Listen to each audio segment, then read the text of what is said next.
My pleasure, comrade. It is indeed a pleasure for Ivan Koloff to come on board and to visit with my fans all over the world. I really enjoy it. Brings me back to times whenever I was walking to the arena and out to the ring, and, man, everybody was hollering, yelling at me, but this is just the opposite. Now I've got more friends, and hopefully, anyway, I thought I'd give you a little bit of that accent there, comrade, to remind the fans about 30-year-old Ivan Koloff. How is everybody doing? I hope that they're all excited and ready to enjoy what bad WWE's got a bunch of stuff going on. I see a lot of the big organizations got big stuff going on, even down to the MMA stuff. And it reminds me of when I started in the business, getting beat up every night. Now, Mr. Koloff, first things first, I wanted to talk about your documentary that was put out by the legendary Michael Elliott, Ivan Koloff, the Russian Bear. What was it like putting that documentary together? It was indeed a pleasure because I ended up wanting to do something like that. But when Mike approached me and he wanted to do something with as far as wrestling and my career and everything, I was more than happy about it and overjoyed that they were going to do something like that. And when I found out that he did it with not only Rock Roll Express, but Jimmy Van, a bunch of guys, it was really an honor to be considered for it. And I look forward to the fans being introduced to it, and I think they'll enjoy it. They'll really enjoy it because it touches on my whole career, and it goes back to different stories that happened in the wrestling, and just touches where the Lord has taken me nowadays, and I'm really happy how it turned out. Now, it's great to see. I personally backed it, but it was great to see that there's still such a big fan base out there for you that gave the money to Kickstarter so Michael Elliott could put this whole thing together. Oh, really? Without that, chances are it would never really get off the ground. And I really do appreciate and thank you all for, being part of it, not only investing in it, but the idea of wanting to hear the Russian Bear's story and having reminder of it in the past. I mean, the over 50 years now, being part of wrestling, it's really taken me down that crazy road of the party life and the craziness of drugs and alcohol and fights and all that crazy stuff. But God's good, patient, and ended up, I'm still around, so I'm so thankful for that. But, I really am happy and thankful to not only the fans, but the people that thought enough to invest in it. Thank you again very much.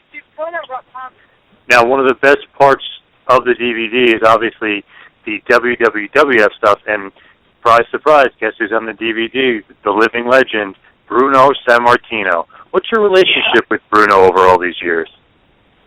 Real good. A lot of fans may not know it. I mean, they know it now if they looked at my documentary, but Bruno Sammartino was my hero, you might say, as I started into wrestling. I graduated the wrestling school just a few months before he became world champion in '63, and I got a chance to wrestle him in Pittsburgh, one of my first matches under a different name, because I was told to wrestle under a name that I could throw out later on, and that way I wouldn't have a bad loss record, because when you're beginning and you don't have the experience, you're bound to get beat up a lot. I ended up, as Red McNulty, getting picked to wrestle Bruno on television. So to this day, I keep in touch with them. I try not to bug them too much, but, whenever you have a legend as a hero like Bruno, it's hard not to keep calling them, but I try to keep in touch every year, several times, and he's remained a good friend all these years. Although that night when it happened, I must say I wasn't too sad about it. Well, maybe for about 5 seconds. 1, 2, 3, and they raised my hand. I said, "Oh man, you can't be beating your own hero." But as it turned out, that was the greatest thing for my career, to end up having won the belt from, especially somewhat a legend like Bruno, win the belt from him. It's really put my name out there. Yeah, without a doubt, and they always say about that match is that you could have heard a pin drop afterwards because the crowd was in stunned disbelief that their hero had just been dethroned by the dastardly Ivan Koloff. What are your recollections that night of the crowd and how they responded to your victory? And I was at first very nervous. Of course, you can appreciate the fact, even though at that point I had been wrestling for 8 years or so, and so I got a lot of experience. I was Canadian champion up there, tag team champion, and ended up going to the ring with that the butterflies and all that stuff, but still quite confident. I was 300 plus pounds, and I even that made me feel good because I was more than my hero. He was like 270 that night, 270 something, and I was over 300. So I figured I had the edge type thing, and I knew that he'd been hurt quite a bit, those hard rings up there, boxing rings. So I ended up thinking that I got a chance, to have me come all the way back from Australia to end up wrestling Bruno again. That I'd had the chance to maybe capture that belt, and for like about 5 seconds I felt real bad after I won it, but that went away real quick, Yeah, it was. And everything was real quiet to the extent that it reminded me of some of the matches I had in Canada. Ernie the Cat Ladd, everybody remembers, I'm sure, a big football player, 6'9". He was my tag team partner up in Montreal for some time, and we ended up being the champions against the Rougeaus, the country's favorites up there. And it was a 2-out-of-3 fall, and the people thought we were going to win the belts from them, and they were so upset. They filled the ring with the chairs, the wooden chairs. They just threw it. We took off for the dressing room to get out of there. We wanted to make sure we weren't going to get killed. And I must say, the chairs came flying, and filled the ring up. So it felt like that night whenever I ended up going out to the matches in the Gardens against Bruno, and even after, whenever the still came, because they couldn't believe that their hero, Bruno Sammartino, was defeated. So I ended up, saying, like, where's the belt? To the promoter, and or to the referee, And he said, no, go back to the dressing room, you'll get it back there. Because he felt himself that it could be a riot. And sure enough, the people were really upset to the point that they ended up, crying, and they're looking around like they didn't know as far as Bruno was concerned, because he was just laying there. And even Bruno said after, he said, what happened? And why the people so still? People crying and everything like this. And indeed, I looked out of the curtain from the back a little later on, and sure enough, they're crying, and the people, and they're saying, don't worry, Bruno, you'll always be our champ. You'll get the belt back, and all this kind of stuff. And, man, then I really started feeling bad. I said, man, what's going on here? But they really love Bruno to this day. They still do it. It's just something that's really great that to see the people feel that way, and that was my experience of that. But after that, I had a few more incidents like that in arenas, but never to that intensity of having the people love him so much, and they're crying and encouraging him. And matter of fact, the captain and I, Lou Albano, we had to go down to the basement to catch a cab after. They always let our match go on earlier so we could get out of there. And the people came in with the cab, about 50 people, and they tried to upset the taxi. And that was scary. Because I remember Captain yelled at the driver, saying, if you want your car in one piece, you better get out of here. He stepped on it, got us out of there, so that was good. And in typically controversial fashion in the wrestling business, you only held the title for 21 days before losing it to another, somewhat cult figure at that point in the WWF territory, Pedro Morales. And you can almost liken that to more recent controversies of the day, that it was a quick turnaround, but it kind of also working in the Bruno loss. The Bruno loss was not taped for television. Am I wrong? No. That's right. There's only one match of it, one clip, and it was done by somebody's camera, a real obsolete camera, I guess, back in those days from the ringside that's out there today, black and white shot of it, Yeah, and then the subsequent loss to Pedro Morales, I don't know if it had to do with politics or what, but, what can you tell us about the somewhat, the 3-week title reign that ended after a 7-year title reign of Bruno?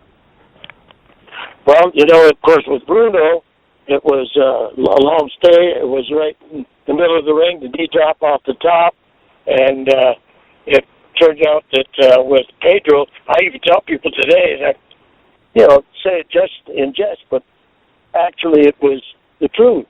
Ended up with Bruno, it was right in the middle of the ring, but with Pedro, it was very controversial finish, really, because I was on the offense. I had him and pulled Elton. He kicked the top rope, knocked down, bounced backwards. I dropped my hands down to the waist lock and then bridged.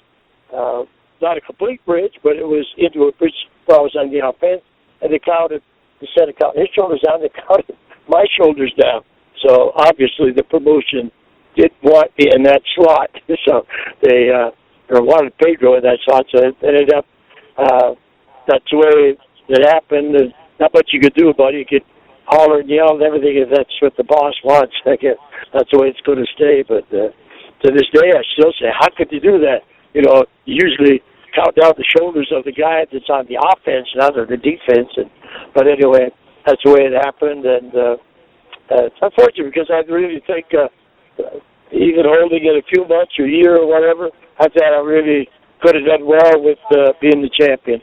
Because I really believe that the competition that was up there at the time, they would believe that a lot of them could whoop me, beat me, including Bruno, come back and have a return match and be able to take it back again. But they never allowed that, so they're probably afraid of the Russian champion. Yeah, without a doubt. But actually, if you want to kind of liken it to today's current landscape for more of the newer fans, it's kind of almost identical to the controversy surrounding the Brock Lesnar Undertaker outcome from last year's WrestleMania, albeit now here we are talking about this, almost 40 plus years later. I'd like to see if the same can be said for the other match. Yeah, and that's true. With the Undertaker being a winning streak 21 times, just to end up losing it. Brock Lesnar, even my wife says that man is determined to go out there and hurt somebody. You can tell by the look in his face, like she says he's like a pit bull. So I can see where he makes a good champion with his background, MMA or whatever it is. Pretty hard to beat a man that's that tough, But he's a good one. And Undertaker, nothing to take away from him. He's obviously a proven champion there for years. What was it like working for Vince Sr., and how did he treat you after you lost the world title? Oh, very good. I was brought back with the understanding I'd be coming back for at least a year, no matter what the outcome of the match against Bruno was. And I had just left there a few months before that, went to Australia for a couple months and was relaxing in Hawaii when I got the call to come back, and had that understanding, you come back for 8, moving on your stuff back, and then you're going to stay, and now you're not, and you lost the match, so you have to leave, but that's what you have to put up with. You have to take a chance like that, and but I must say Vince was good for his word. He ended up taking care of me, I prefer to have the chance to have the belt for a while there, but that's the way the ball bounces sometimes, and it ended up that as it was, he really took care of me for the last couple months that I was there, and I came back later on, a couple of more trips, and wrestled the different guy Bruno, and later on Backlund, and so that's complaining about. I always got along with Vince Senior and Junior. I mean, Junior was a commentator most of back then, but always Senior's right hand, and I guess he was learning the business of that. We sure learned it good by the look of it. This is in there, really expanded today, but I really thought that Vince was always a real gentleman when it came to the boys. He was always, I guess, treating us when we came in for TV, and get together after the second night of TV, and going out, having dinner, couple drinks, and he always had a smile for the even underneath guy and a handshake, you know. And my experience with wrestling in different territories around the world, you didn't get that a lot. That is, if you're, you know, one of the main guys, one of the main eventers and that, they might end up a little bit, you know, catering to you, but not to the extent that the Senior did. He seemed to always have a smile on his face and nice to the guys. But did you leave them on bad terms at all? I don't believe so. It was in bad terms on my side, but it could have been like a type of understanding as far as they were concerned, because you know, with an opposition group coming in later on, and you know, I always looked at wrestling. You're a self-contractor, and you go to wherever you know, could make the most money or whatever, like more or less like more than one drugstore on the same corner or the same street or something. And I just ended up making that bad decision to go for an opposition group, even though I was getting double the money at the time. And I guess it offense on it. But they seemed all right after that. They just, for a while there, they're a little upset with me, but they ended up doing okay with it. Where did you end up after you left the WWF at that point? Let me see. I went up with them, like I said, after I wrestled Bruno in the late 70s, back then in the early 80s. I just went up to a couple of years ago. They had me go up to, so I guess the relationship is all right. You know, we're good standing, and, you know, they paid me to go up and be part of WrestleMania up there, so I hope everything's all right. I go up with, when I see them, I got those squats at all with them. You can't, whatever. They ended up doing the best thing for my career by me being the champion up there, wrestling against the legend Bruno and many others, and so they made it for the rest of the territory. So, no, I don't think there's bad feelings. If there is, it's on their part, not on mine. That's the way I feel about it. Now, it's kind of strange to me, and I think it's strange to a ton of people, that you aren't in the WWE Hall of Fame. It's really quite a snub. What do you think about that? Probably, kiddingly, I was going to say that Vince is probably afraid that I'll challenge him and whoop him, you know. But I think probably he's holding out for another time, but maybe where the situation, maybe where I wrestled more, you know, California, I wrestled a bit out there, but not a lot, so maybe he's waiting for a different location or something. So if it happens, I guess his life's got to go on, so I don't, I'm not going to cry over anything like that. Just, it was a little disappointing because after wrestling over 50 years and still being part of being around it, I end up, you know, really love to have a little bit of the, you know, royalties that may be involved, and maybe the autograph sessions would be involved with WWE.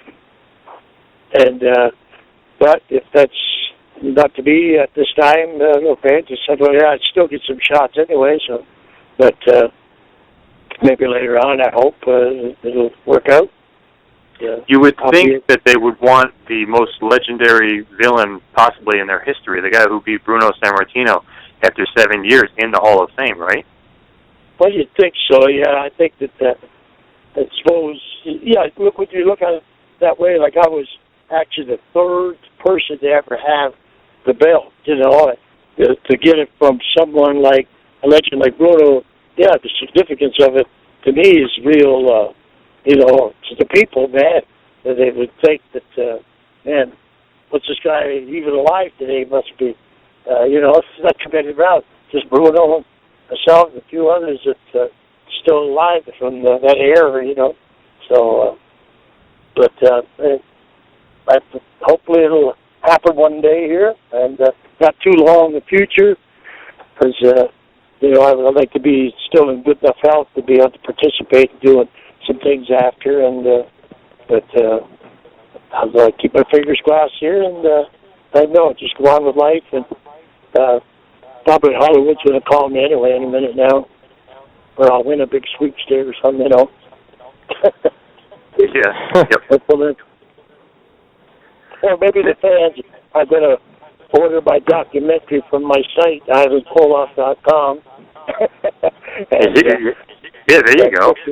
Yeah, put me up in that category there with the high rollers, yeah. I'd go for that for sure. Yeah, if they do, seriously, though, on the serious note, I would love to be able to do that, because I got a ministry now, and that really helps me get around. Like this weekend, I'm going up to attend some matches in Shelby, North Carolina, where we ended up losing the titles, me and Crusher Khrushchev, to the Rock and Roll Express, and we're going to be wrestling there at this event for a local promoter. All right. It's number one, George South, and it's in a Russian chain match, and the proceeds go to for the school, for their ball team, and then after the next day I stay over and speak at a church in Charlotte. So it really helps my ministry. I do a lot with young kids too. I encourage them to go the right path, the drugs and alcohol, stay off that stuff, and listen to mom and dad, and try to do the right thing, and try to encourage them and get an education and such. But so that really helps my ministry. And we even got pictures on there that they can purchase, autograph picture, or another DVD I got where, but matter of fact, I got the documentary on for a special price right there now at $25, and this other DVD I got has got like 22 matches on it of my career, and it's just $20. So the people that have a lot of entertainment there too, just by get that, and it would really help my ministry. Whether they get a picture, or maybe the people out there would like me to come to their church and speak, or perform a wedding for them. I'm an ordained minister, officiate weddings. I've been doing that for the last 10 years, so really enjoy that. So I'm, branching out there and doing a lot of different things that I really enjoy doing, and I really appreciate the help. They've always been so nice, the fans. I guess down deep in their hearts, they like the idea that old Russian was out there being competitive all those years, and I'm so thankful for that too, because it really helps a lot. Even to this day, guys, have turned my life around so much. Our daughter is a gospel singer. HighwayRevival.com. People might want to go to that and check her out. Her husband, Philip Marley Band. Rachel is a really good singer. Two grandchildren, two babies that she's got, one 12 and one 8 years old. They're great singers too. Really smart girls, yeah. Yeah, daughter, of course, is the one with the blonde hair, just like her grandpa, or with her pa, I should say. But somebody's got that beautiful hair, because I don't have it no more. So. Yeah. Now, throughout your legendary career, you've performed, obviously at WWF, like we were talking about, Mid-Atlantic, Championship Wrestling Florida, Georgia Championship Wrestling, the AWA. But the one thing that really sticks out to me is Jim Crockett Promotions. Mm-hmm. And when you were with the Russians. Can you tell us a little bit about working with the Russians? Oh yes, this was great, because started off, when I went into that area, wrestling Paul Jones, Wahoo, and a number of other guys, but then going away for a while, come back, different territories back in those days. Besides the Worldwide Wrestling Federation, I had 12 tours to Japan, Australia, and even over in Europe, but it was mostly around here to end up going back often to the Mid-Atlantic area in Charlotte and having so many different tag team partners from Ray Stevens, we're tag team champions together, world tag champ, to guys like Don Cornudo, and then Crusher Khrushchev, Nikita, so many different partners that really helped my, after being in the business 20 years, my career was really extended because of guys like Nikita and Crusher coming on board and really making the wrestling thing successful, especially against teams like, not only the Rock and Roll Express, because they're fast team, smaller but fast team that people loved them, but the Road Warriors, which was big, strong team too, American, all the people go crazy, USA, and it was great. People still talk about the matches and everything, so they're great memories. Yeah, there's so many great moments that you could pick out from your run in Jim Crockett Promotions and teaming with Crusher Khrushchev, as you mentioned. But could you tell us a little bit about teaming with Nikita Koloff and seeing him evolve from being a part of your team to then becoming the superstar that he did? Did he always have that desire and that, eye of the tiger? I hate to use that cliche from that time period, but did you see Nikita growing into the star he became?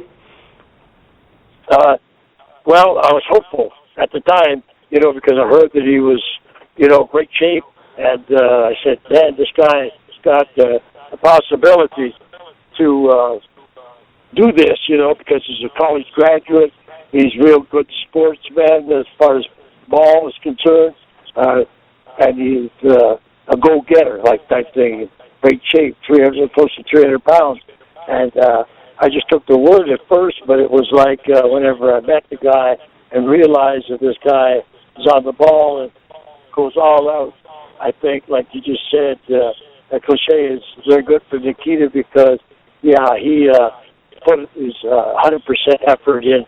I noticed not only earlier in his life to the college and the football, but later on in the wrestling and today in the ministry that he has.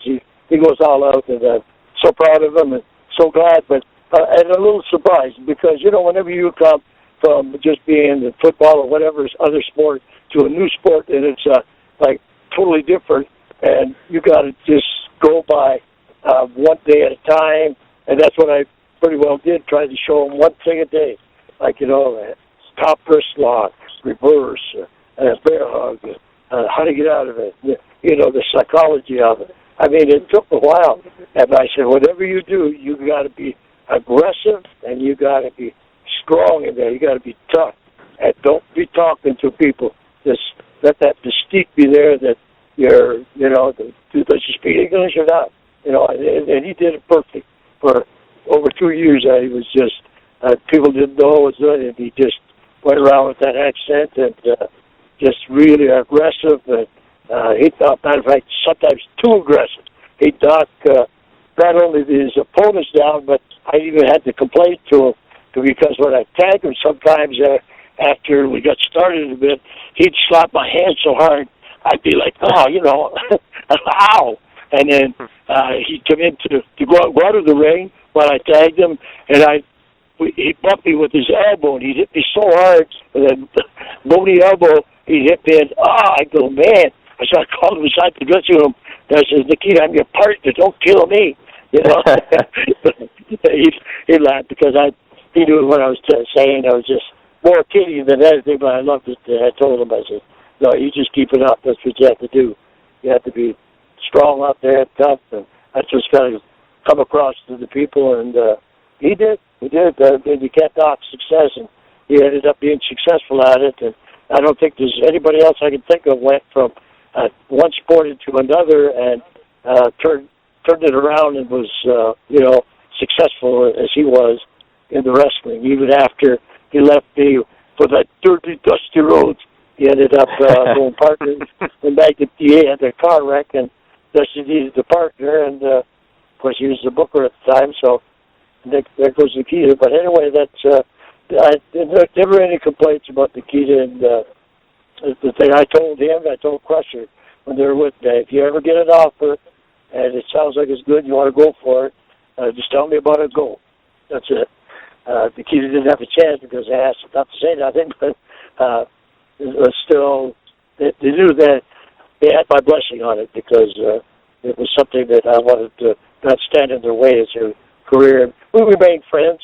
Thank God for that, because God placed Nikita in my life just for the idea of later on introduced me to the Lord and turned my life around too. So, I guess when you lay that seed, the red seed, you get paid back for it. The Lord is good, drawing me to Him. So I'm glad of that. Now, Crusher and you were great. I think Nikita, in my opinion, was your best partner. I think you guys were great together. But there was a guy a lot of people forget about, Vladimir Petrov. Now, did you enjoy teaming with him? What was it like teaming with him, and what happened to him? After Crusher, you mean, left? Yeah, yep. Well, as far as Crusher is concerned, he was actually easier partner for me to have as far as getting in the ring and wrestling, because he was already experienced and he was very good in the ring. Crusher, I love Crusher. As far as a partner, Nikita was the money of the future type of thing, you might say, because we're keeping him the big explosion at the end like that thing. But as far as Crusher goes, he seen the opportunity up in New York to go as a Demolition, and he went up there. So that I was glad for him, and that was a good run with Bill Eadie, the Mass Superstar. So we ended up no hard feelings. It ended up when Crusher left, and on top of it, he was gone, and Nikita and I took on other different partners or whatever, had our run with the Road Warriors. Everything went good. I couldn't complain a bit about the whole thing. Even at the end, they still had me worked in. It goes to show you the diversity of the different things I was able to do, from wrestling Bruno Sammartino up there, having the belt, coming here and having the belt 5 times altogether, and different partners, and still after being able to draw money, even after when the Russian assassins, Paul Jones, put on me, and I wrestled against Paul Jones and them, and even against Nikita in chain matches and such. It was still was business. It was drawing money. So promotions couldn't have any complaint about that. They got their money's worth out of Nikita and myself as far as that goes, and then some. If you had to pick one, I know it's tough, but during that era, whether it was tag team or in singles, what was your favorite feud while in Jim Crockett Promotions? Oh, wow. Probably that was that's money made with Crockett's was between the Rock and Roll and the Road Warriors. Those couple of years there, 3 years, 4 years, or whatever. That's the best money I made down here while I was in this area. Of course, up in New York, being larger cities up there, and your team main event against Bruno, got paid more, of course, better, because there was more revenue in the house type thing, because the ticket prices were more and the bigger crowds. But it was good. To me, it was the thing that I really couldn't complain about, and stayed around here. But I realized it was I couldn't stay in one area all the time. That if I move on, a lot of guys did. They ended up staying, like the Paul Jones and many other guys that stayed in one area. Wow, I think Blackjack Mulligan stayed here all those years. A bunch of guys, they're good enough to stay here, and I believe I was too. It's just the idea that I just felt if I went someplace else, I'd not only be able to do it there, but I'd be able to come back here, and that's why I chose to do it. And consequently, I was going all over the place, from Japan, like 12 tours, and over here, and all the other territories, from like Atlanta, the Mid-Atlantic, Atlanta, to the Florida area, to here, to New York, and Georgia. I mean, just craziness, back and forth all over the place. Not a very good life for family, but it was kept on the go, type of thing. And I enjoyed it as far as wrestling is concerned. It was my dream, come true since I was 8 years old. So to have your dream accomplished, it's quite a good feeling. Do you remember teaming with Vladimir Petrov? Yeah. What was his deal? He ended up was going to fill in. I forget was it Crusher? Was he after Crusher or before? Can't remember now. After, yeah, he was after. After, yeah, I believe so. I think maybe they're going to go for that. And Crusher, he had a lot of potential. Scary, to say the least. He was the type that you get a guy at 300 plus pounds and as strong as he is. He had that look, that this is a guy not to mess with. He was real nice with me and everything. I know we're friends and everything, but he ended up, I guess, his business before caused him to have to go away for a while.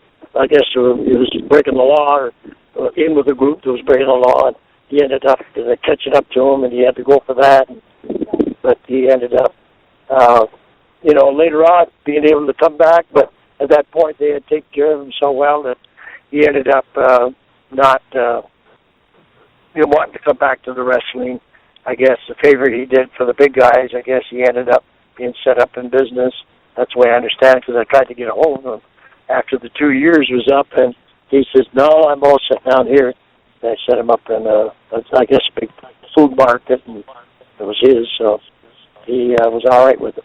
And I think he took a bump for the boss, type of thing. Oh, yeah. I don't know what they're all involved in, I can imagine. Now, speaking of him, he had the look. You had the look, and you transformed yourself. You mentioned Red McNulty to becoming the Russian Bear. What was the thought process becoming the Russian Bear, and how did you, take that character and become Ivan Koloff?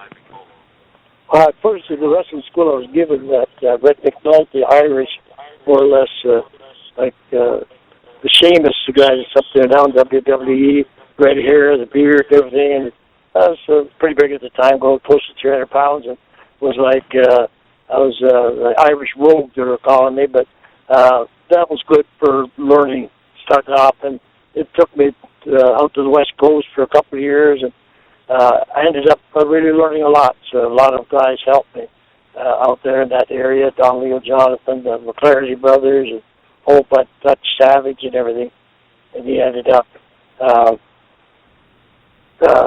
it was just a type of thing that I had to, I guess, I got off track there thinking, what was I mentioning with the Red McNulty? Oh, yeah, going to Ivan Koloff. I got a chance to go to Japan, and they booked me over in Japan, and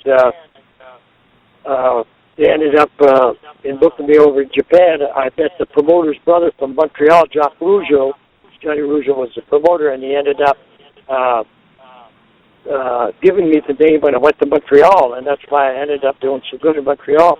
They featured me up there because they seen a lot of promise in me, and they had me do stuff like Ivan Koloff, the rest of it, come to the ring, run from the dressing room to the ring, round and round the outside of the ring about 5 times.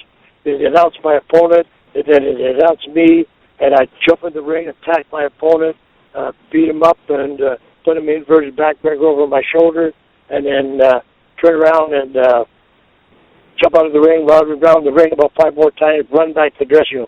After doing that every night for about a year, I was not only getting in great cardiovascular shape, but I was already real big and strong, that it really got over with the people, and I ended up getting that name during that period of time, Mad Russian, like the Russian Bear, then Mad Russian and all this stuff. And I was glad to, and they really expounded on it when I got down to New York, and because Captain Lou Albano and his partner ended up coming up as a Sicilians to Montreal to wrestle in a tag team tournament, and they ended up going back and telling Vince about me, and Lou had asked me, would you like to come to New York and wrestle Bruno?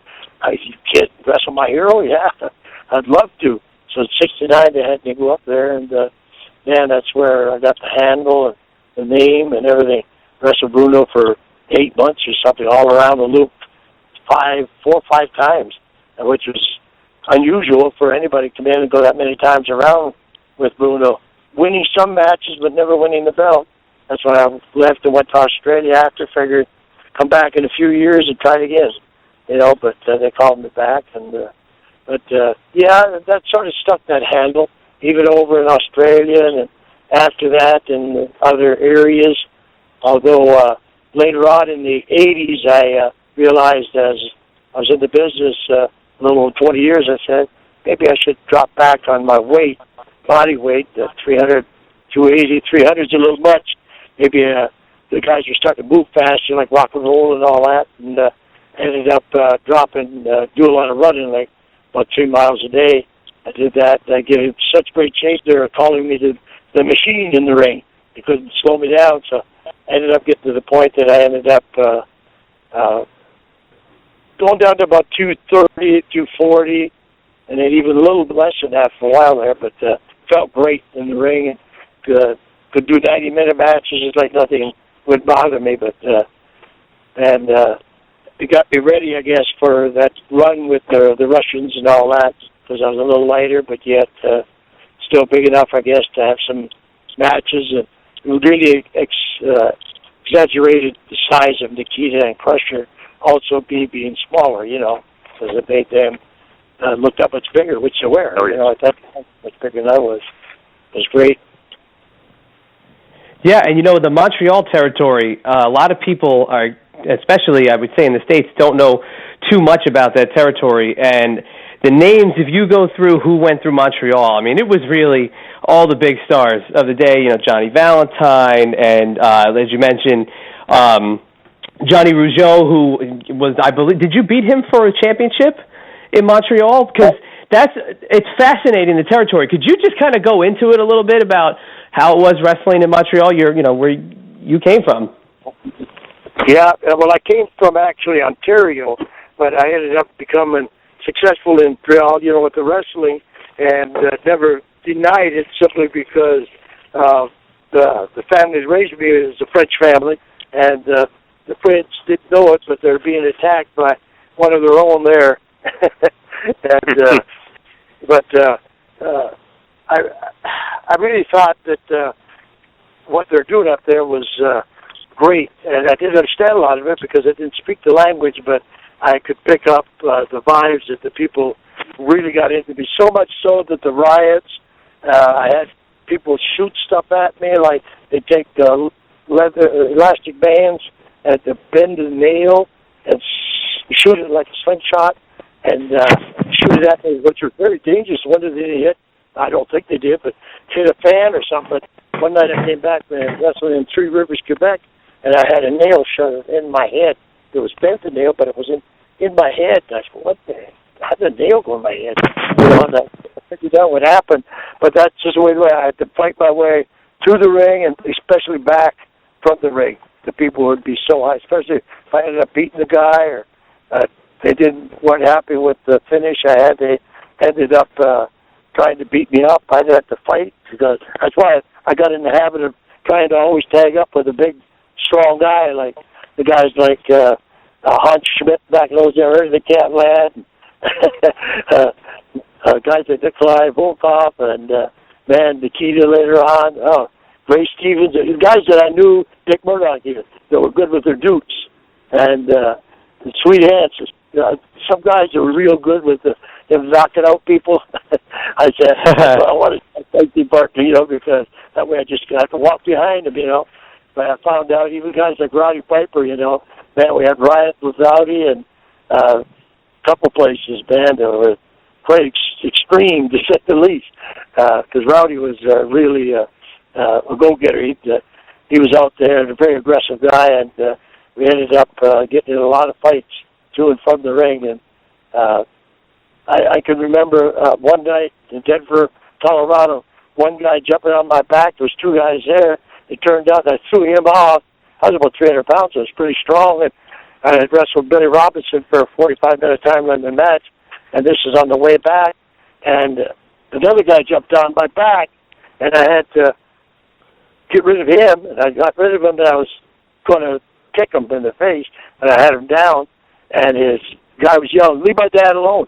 The first guy was the son, but he's a grown man, and the other guy was his dad. So show you how tense it had to be for them to want to jump me after the match is over. And I didn't even win the match. It was a draw, type thing. So it goes to show you that back in those days, it was so bad. Places like Puerto Rico, Boston Guards also, they had to put up a net to go to the ring over the head of the rampway, going up to the ring to stop the people from throwing things, especially the bad guys.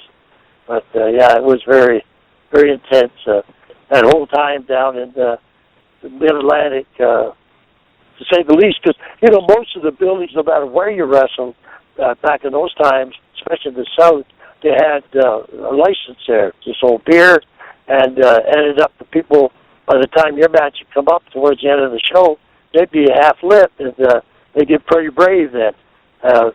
One incident in Orlando, I got out of the building before the crowd broke, I thought, and there was a little store about a half mile down the road. I hurried there. I was by myself, but I carried this baseball bat in the back of my car, and then I got out of the car, went in the store, came back out, wait for me, and I knew I was going to be all right if I got to the car. But they were really being aggressive on me, and I got the car, reached in, got that bat. They moved pretty quick because I let them know that I was ready to use it. And swinging that bat around. And, it's a lot of incidents. The fans go wild, no matter who you had. Buzz Sawyer, my partner in Atlanta up in Ohio, we came out of the arena, had a street fight against somebody, and as a tag, and went in the store, got our bag of stuff. On the way out, I was carrying it. This guy came up to me, he says, street fight. You guys don't know how to street fight. I can show you how to street fight. I said, oh, you can? Let me put this down here. So I went to put the bag down, watching him, so he didn't kick me or something.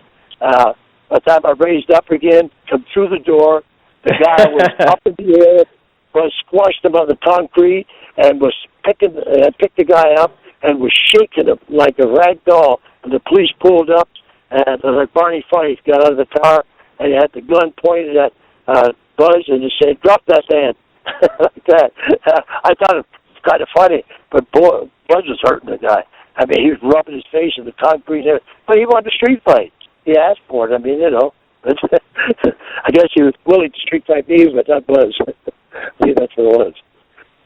Now, speaking of legendary fights, there's a legendary fight between you and the Iron Sheik. What happened between you two? Oh, man, that was on the plane going to the Middle East. That was my fault. I just got too much vodka on the way over there, finished the bottle of vodka, and I threw it at my friend, Dr. Love, and hit him in the leg, and he told me to leave him alone. He's trying to rest, trying to sleep, so I chugged the rest of it and went around bothering the people and sitting on their tables, and got around to where he was talking to Mr. Fuji, and ended up interfering with their conversation. But Mr. Fuji had told Iron Sheik to go away because in the Middle East, in Kuwait, I'd probably be wrestling against him, me being a Russian and him being from that area in the Middle East.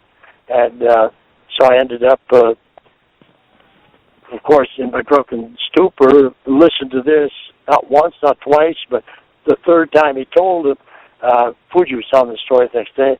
He said, I hauled off and slapped the Iron Sheik so hard, he went right over the seat, the front seats in the plane, and got up and came and leg dived me and went down to the aisle, I guess, and fight back and forth. I don't know. I don't remember none of it, but next morning, or probably an hour later or whatever, we landed in Jordan before Kuwait, and I went to the mirror, and I said, what's going on, man? My shirt's torn, and looked at my face in there, there's marks all over it, and the Sheik was hot at me anyway, and then when I found out that he did it, I wanted to finish it. And we went in the airport to get our baggage, and I nearly did it, but the Sheik was smart enough to just say, let it go. Ivan, you scare me. You scare me. You crazy. You drinking, you crazy. So I realized that it was my own fault. So, but he bit me on the neck. That was one of the tales. But, I had a lot of situations like that from Japan, all over the place, all those trips to Japan. I ended up getting a few barroom fights over there. I'm not even a fighter, like when it comes to barroom fighting. And I did some when I was teenager, but man, you got to get a few booze down you and you end up doing stupid stuff. But I was just glad whenever all that came to an end and I turned it all over to the Lord. It goes to show you the power that God has in our lives. He not only ended up creating us guys, but ended up giving us a way out and even directing me to, because whenever this all happened back and I quit the WCW in the early 90s and ended up having a relationship still with Nikita as far as friends and do a little business stuff together. And Nikita called me that day and said to me about, Ivan, because he was concerned about me. He wanted to invite me to come to the church as he had become a born-again Christian. He said, Ivan, I want you to, I think I know what you need in your life. You need Jesus in your life. Because, that's why you can't lick the drugs and the alcohol and chew tobacco and all this stuff. He knew I was trying. I've been trying for 3 or 4 years. I even started doing autographs for charity back in '92 and figuring the Lord may be blessing me because I'm doing some good works. I still do it today just for that reason. And I guess he did bless me because he already had put Nikita in my life. So Nikita ended up got my attention that day because he said, you need Jesus in your life. And I said, what are you talking about, Nicky? I was raised in church. I know who Jesus is. He says, well, the devil knows who Jesus is too, but that doesn't make him a Christian. He got my attention by saying that because it's true. I've never asked Jesus to come into my heart, forgive me my sins. I just took it for granted because I was going to church and I was a Christian. So he talked me into coming to that church after my autograph session that Sunday, and I did. Ended up being convicted and realizing what Nikita told me, having to become a born-again Christian was simply asking Jesus to come into my heart, forgiving my sins, and he would actually forgive me of all my sins of the past. I always thought I was too bad to be forgiven, like I did too much stuff wrong. As a teenager, going to jail and all this stuff, and, doing all this stuff, and being mean, plotting to beat up people up, and all that. Even beat off for money to beat people up, and trying to get my start and everything. But so you figure, well, God's not going to bless you. But wrong, God did. He's had me, and I'm so thankful for that.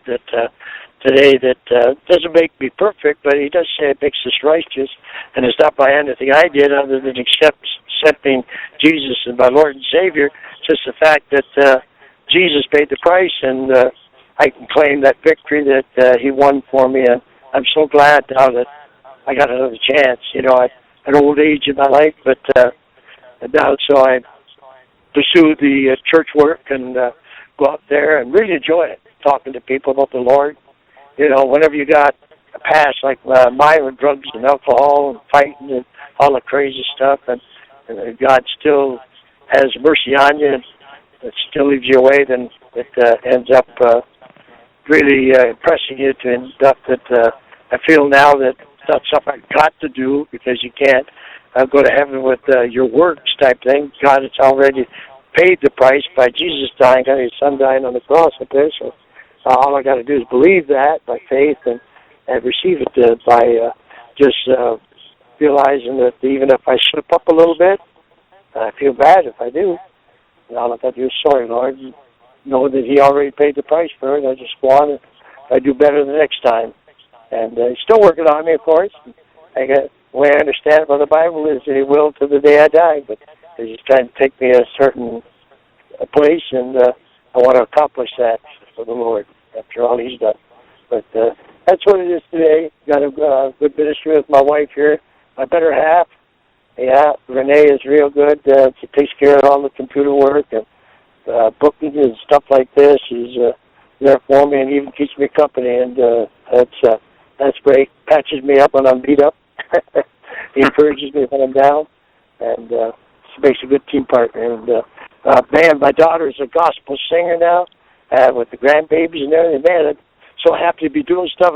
I work with some of the other wrestlers that became Christians, like Ted DiBiase, Sting, Lex Luger, Nikita. I mean, a lot of guys now that we end up going out there and putting on wrestling matches in conjunction with some churches, and the people come to the matches, and we a couple testimonies, short ones, a little sermon about why you need Jesus in your life, and invitation for asking people if they'd like to pray the prayer of receiving Christ.